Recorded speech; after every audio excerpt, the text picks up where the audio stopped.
Hello gentlemen, welcome to my channel. We are in a series of discussing IOGP standards, International Association of Oil and Gas Producers. Recently, Saudi Aramco, the biggest and largest oil company in the world, they have revised their latest standards referencing this IOGP, which is now readily available in their websites for download. I am only discussing the standards details. These are actually supplementary references which you have to follow apart from the international applicable codes and standards. Even this IOGP established 40 or 50 years back, it is getting popular in the oil and gas field. So I think all our related guys will need the references. That's why I am putting this video. It is actually a JIP or Joint Industry Program, IOGP-S-705. Let us start. This IOGP-S-05 are the supplementary specification to API recommended practice 582, as I told. It has 4 parts actually. The major one is IOGP-S-705, which we will be discussing today.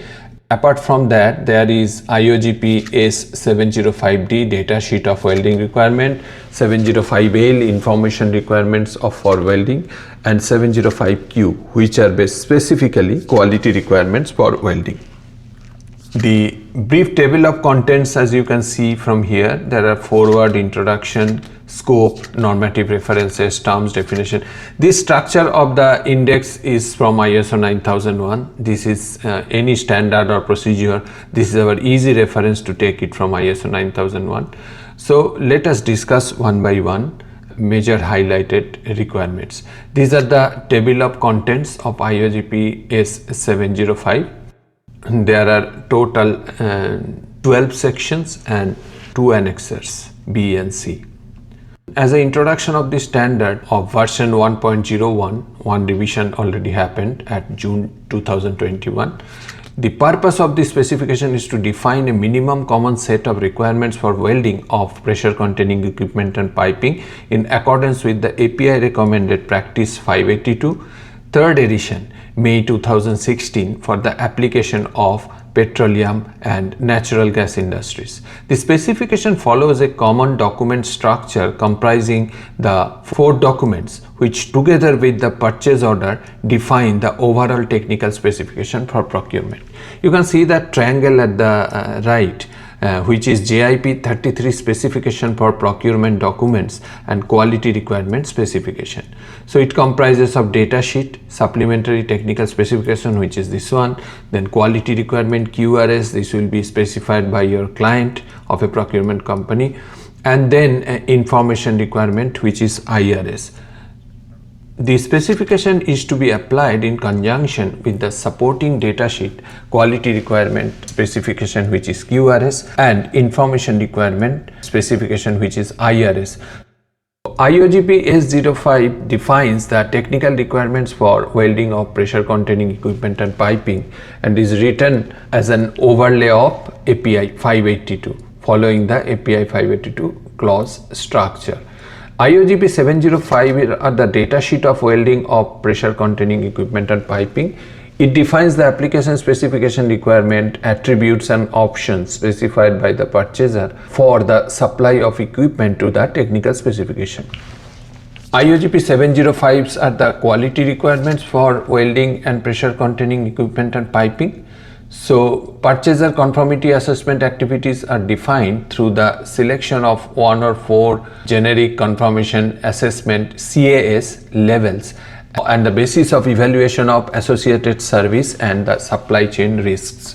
The applicable CAS level is specified by the purchaser in the data sheet or in the purchase order, and 705L are the information requirement for welding of pressure containing equipment and piping. The IRS defines the information requirement, includes the content, format, timing and purpose to be provided by the supplier. It may also define specific conditions which invoke informations and requirement. The terminology used within the specification and the supporting data sheet QRS and IRS follows that API 582 and is in accordance with ISO or IEC directives Part 2 as appropriate. The order of precedence, highest authority listed first of the document shall be first the regulatory requirement, then next priority contract documentation, that is purchase order. Third is purchaser defined requirements, that is data sheet, which is quality requirement, QRS, IRS, information requirement, and this specification, and finally API 582. So let us start a little bit in detail of IOGP-S-705. Companies from IOGP membership participating in developing this standard leverage and improve industry level standardization globally in the oil and gas sector. The work has developed a minimized set of supplementary requirements for procurement with life cycle cost in mind, resulting in a common and jointly agreed specification building on a recognized industry and international standards. So section 1 is scope, where it tells that what is included and what is not included. Let's say they are telling this specification applies to the procurement of equipment packages. This specification provides requirements, supplementary guidelines and practices for welding and welding related topics for shop and field fabrication, repair and modification of the pressure containing equipment such as vessels, heat exchangers, piping including package items and special piping items, heater tubes, pressure boundaries or of rotating equipment and attachments welded thereto, shop fabricated tank and attachments welded thereto, simple load bearing applications, that is braces that are welding directly to the pressure containing equipment, and other equipment or component items when referenced by an applicable purchase document. This document is general in nature and arguments the welding requirements of ASME BPVC section 9, ISO 15614 and similar codes, standard, specification and practices such as those listed in section 2. The intent of this document is to be inclusive of chemical, oil and gas industry standards, although there are many areas not covered herein. The scope application of this supplementary specification focuses on upstream segments only. So what are excluded from the scope of this specification are the structures, pipeline, subsea production system, field directed storage tanks, marine related equipment, ballastic pipework systems and covered by classification societies, wellhead, drillings and download equipment. Bulk material components covered by manufacturer's material certificate, that is seam welded pipes and fittings, clad pipe, heating, cooling and air condition. Non-metallic materials, other fabrication methods like bending, forming, brazing and mechanical connections, high pressure equipment and piping, ASME B 16.5 pressure classes above 2500. These are not covered by this standard. So as a pipeliner, it is a kind of relief, you can say, that we don't need to follow some additional requirements. Some highlighted requirements I will be discussing for this standard with you. 5.1 are acceptable welding processes. You can see it is a table we can find in ASME section 9, similar kind of table, or API 1104. So SMAW, GTAW, GMAW, spray transfer, GMAW shelf shielding. You can see where it is applicable, where it is not applicable. The table, you can stop the slide and you can read it in detail. So most of the popular welding processes are accepted by this standard. GTAW machines shall be equipped with arc starting device, that is high frequency starting unit, which we can find in our client standard also, crater elimination, slope in and slope out control, and pre-gas and post-gas flow.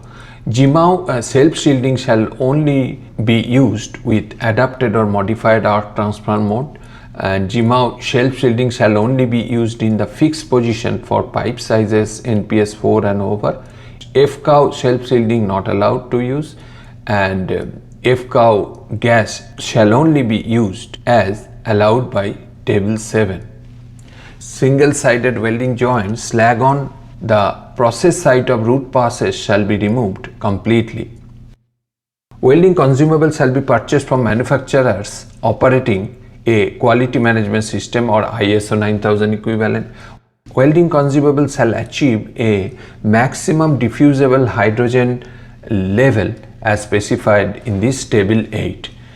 When the base material is carbon and low alloy steel, the SMOIs for the base material less than 60 KSI or 415 MPa, the maximum diffusible hydrogen should be 8, and the base metal which is strength more than 60 KSI or 415 MPa, the maximum diffusible hydrogen is 5. You know E78 H4R, 4 means the diffusible hydrogen, H8R, 8 means diffusible hydrogen. So this, how many milli of diffusible hydrogen per 100 gram of deposited weld metal. So better to use H4, so it is acceptable for any type of steel mentioned here. For carbon steel or low alloy steel with sour service requirement, welding consumables shall produce a deposit containing less than 1% nickel. Any variation, welding consumables shall produce a deposit containing less than 1% nickel.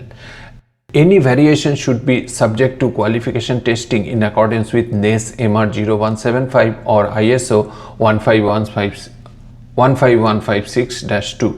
For weighted carbon steel in water injection system, consumables for the root pass and second pass shall have the following composition to prevent the preferential weld corrosion. You can see 0.8 to 1% nickel or 0.4 to 0.8% copper and 0.5 to 1% nickel. For sweet inhibited hydrocarbon or produced water service, chemical composition we have discussed may cause preferential weld corrosion. Limiting the composition to maximum 0.3% nickel, 0.6% silicon, 0.5% molybdenum has been found in some cases to be beneficial and may require specific corrosion testing and validation as specified in ISO 21457. You can see in this standard or this specification, there are recommendations for the best practice, because these standard derive with the contributions from the participating members of IOGP. They shared their valuable contributions here, and that one is compiled as a standard. So it is very safe to use this data available from the specification. SMAW electrodes that have been re-dried shall be marked in a clear manner to indicate the number of drying cycles to which they have been subjected. No SMAW electrode shall be subject to more than 3 re-drying cycles or more than consumable manufacturer's recommendation, whichever is lower. Unidentified, contaminated or otherwise damaged consumables, including those suspected of being damp, that are found in storage and fabrication areas shall be immediately discarded. Shielding or purging gases shall meet the purity requirement of ASME or AWS SFA 5.32, 5.32M, ISO 14175. Gas purity shall be specified on the PQR and WPS when a single gas is used.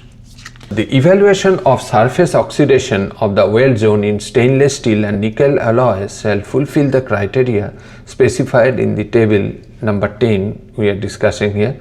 Weld color, if it is light brown to brown, then the shielding is acceptable, no action required. If the weld color is narrow band or dark brown color and intermediate spot of blue color, then also the shielding is acceptable, no action is required. But if the weld color is darker or more extensive oxidation colors, then shielding is not acceptable. Video is getting longer, so I will end this part 1 and you will find the remaining highlighted requirements of this standard in my part 2. Be with me. If you like the way of my teaching, please share and subscribe my channel and hit the like button. Signing off for this part, Showman.